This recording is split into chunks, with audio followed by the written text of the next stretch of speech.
Dam is not a solution to flooding. یہ dam بنانے والے ہمیشہ یہ بات کرتے ہیں کہ جی ڈیم جو ہے وہ فلڈز کو روکے گا، لیکن حقیقت میں ایسا نہیں ہے. ڈیم فلڈ کو روک سکتا ہی نہیں ہے.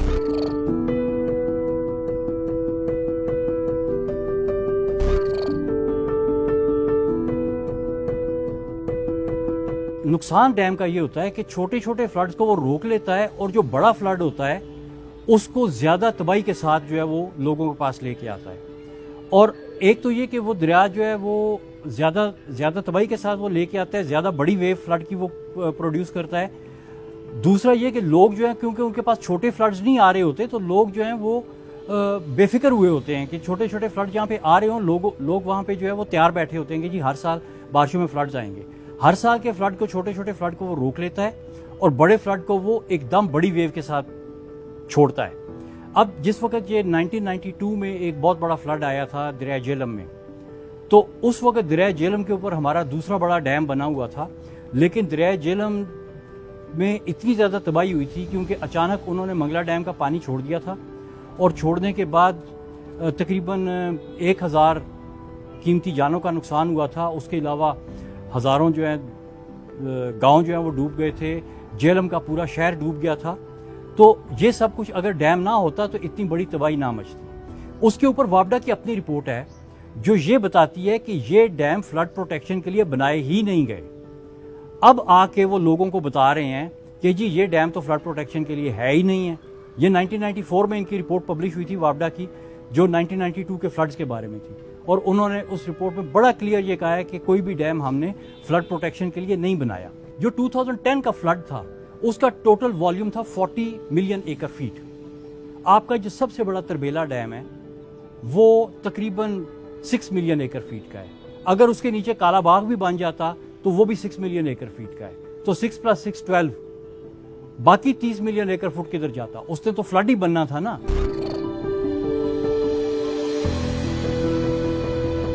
جب آپ کا ایک دریا، بڑے دریا کے اوپر ظاہر آپ بڑا ڈیم بناتے ہیں، جب آپ ایک اتنے بڑے دریا کا پانی چلنے سے روک دیتے ہیں تو اس سے جو پورے دریا کی ایکولوجیکل سسٹم ہے اور انوائرمنٹ ہے وہ بالکل تہس نہس ہو کے رہ جاتا ہے.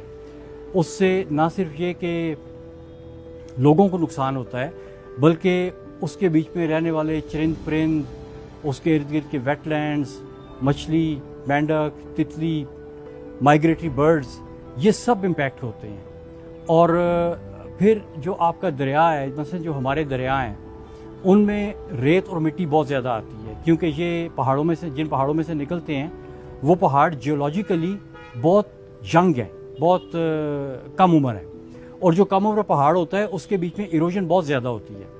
تو ہمارے پہاڑ صرف 50 بلین ایئرز اولڈ ہیں، جبکہ جو پرانے پہاڑ ہیں جیسے ایلپس کے ہیں، جیسے راکی ماؤنٹینز ہیں، مثلا راکی ماؤنٹین جو تقریباً 160 ملین سال پرانے ہیں. ہمارے جو پہاڑ ہیں وہ صرف 50 ملین سال پرانے ہیں. تو ہمارے ادھر سے مٹی اور وہ جو ہے نا وہ بہت زیادہ تعداد میں نکلتا ہے. اب جس وقت وہ مٹی نکلتی ہے تو یہ آپ کا بن جاتا ہے ایروشنل رجیم، یعنی جہاں پہ لینڈسکیپ جو ہے وہ ٹوٹ رہا ہے اور گھس رہا ہے بیسیکلی. اسی کے مقابل جہاں پہ بھی کہیں پہ ایروژن ہو رہی ہوتی ہے تو جو ایروڈیڈ مٹیریل ہے وہ کہیں نہ کہیں پہ جا کے بیٹھ رہا ہوتا ہے، اور اس کو ہم جیولوجیکل ٹرمز میں کہتے ہیں ڈیپوزیشنل رجیم. تو جو آپ کا ایروژنل رجیم ہے وہ آپ کی ماؤنٹینز ہیں، اور جو آپ کا ڈیپوزیشنل رجیم ہے وہ آپ کے فلڈ پلینز اور انڈس کا ڈیلٹا ہے، جب ہم انڈس ریور بیسن کے تناظر میں بات کرتے ہیں. تو آپ کے جو ڈیمز ہیں، اب وہ جو سلٹ اور مٹی آتی ہے وہ دریا وہ ڈیم کے پیچھے رک جاتی ہے. تو اس سے دو نقصان ہوتے ہیں. اس سے ایک نقصان تو یہ ہوتا ہے کہ جو آپ نے ڈیم اتنا بڑا بنایا تھا اس میں مٹی بھر گئی، اور وہ مٹی بھرنے کے بعد ڈیم کی عمر کم ہو گئی اور الٹیمیٹلی ختم ہو گئی. آپ کا وارسک ڈیم ہے وہ مٹی بھر کے ختم ہو چکا ہے، اب اس میں کوئی سٹوریج پاسبل نہیں ہے. آپ کا تربیلا ڈیم جو ہے وہ تقریباً 35 سے 40% جو ہے وہ مٹی سے بھر کے ختم ہو چکا ہے. آپ کا جو منگلا ڈیم ہے وہ بھی تقریباً 30-40% مٹی سے بھر کے ختم ہو گیا تھا. پھر انہوں نے اس کی دیواریں اونچی کی ہیں تو انہوں نے کہا جی اب تھوڑا سا اور چل جائے گا.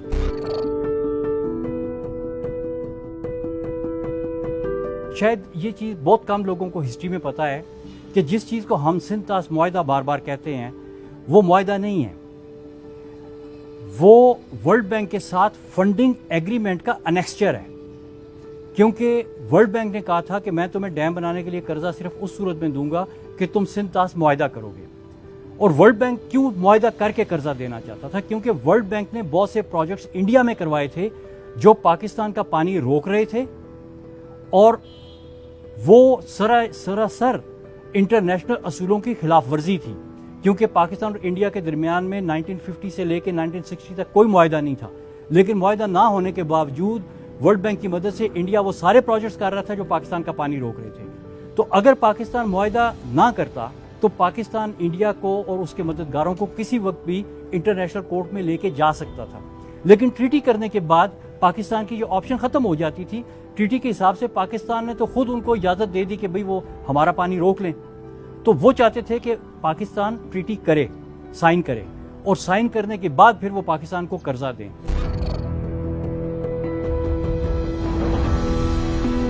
پولیٹیسائز ہونے کی جو وجہ مین نظر آتی ہے، جس وقت یہ سندھ طاس معاہدے کے بعد ہم نے 2 ڈیم بنانے کا فیصلہ کیا تھا، ایک منگلا ڈیم اور ایک تربیلا ڈیم. تو اس وقت ڈیمز کی لوکیشنز کے اوپر کافی بحث ہوئی تھی، اور اس میں یہ جو کالا باغ ڈیم کی لوکیشن ہے اس کو بھی کنسیڈر کیا گیا تھا کہ اس جگہ پہ بھی ڈیم بن سکتا ہے. اور تربیلا میں اور اس میں کافی بحث ہوئی تھی. تو آخر میں فیصلہ یہ ہوا تھا کہ تربیلا ڈیم جو ہے وہ پہلے بنے گا اور اس سائٹ کے اوپر جو ڈیم ہے وہ بعد میں بنے گا. لیکن پھر جیسے جیسے وقت گزرا جو 2 ڈیم بن گئے ان کی وجہ سے تھوڑی سی پرابلم شروع ہو گئی ڈاؤن اسٹریم کمیونٹیز میں، اور جو اس کے نیگیٹو ایفیکٹس تھے دونوں ڈیمز کے، وہ جو نیچے ڈاؤن اسٹریم میں رہنے والے لوگ تھے ان کو زیادہ شدت سے محسوس ہونے شروع ہو گئے، اور وہ امپیکٹ جو ہیں وہ بتدریج بڑھتے جا رہے ہیں، ابھی تک بھی بڑھ رہے ہیں. تو اس پہ پھر جو ڈاؤن اسٹریم کمیونٹیز تھیں، اسپیشلی جو انڈس ڈیلٹا کے لوگ تھے، دریائے اس کے صوبہ سندھ کے لوگ تھے، انہوں نے اس چیز کو ریئلائز کیا اور اس پہ انہوں نے بات کرنی شروع کی کہ اگر ایک اور ڈیم بھی بن گیا تو جو حالات ہیں وہ پہلے سے بھی زیادہ خراب ہوں گے. تو اس کی وجہ سے پھر یہ ایک جو پولیٹیشنز تھے انہوں نے بھی اس چیز کو لیا اور انہوں نے کہا کہ جی ہم ایک اور ڈیم اوپر نہیں بننے دیں گے، کیونکہ یہ ڈیم بنا تو ہمارا پانی پہلے بھی کم ہوا ہے تو مزید کم ہوگا.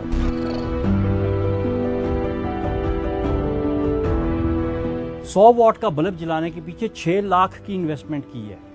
بھئی 6 لاکھ میں تو سولر سسٹم پہ آپ پورا گھر چلا سکتے ہیں. سولر کی بجلی ڈیم کی بجلی سے کم از کم بھی 100 گنا سستی ہے.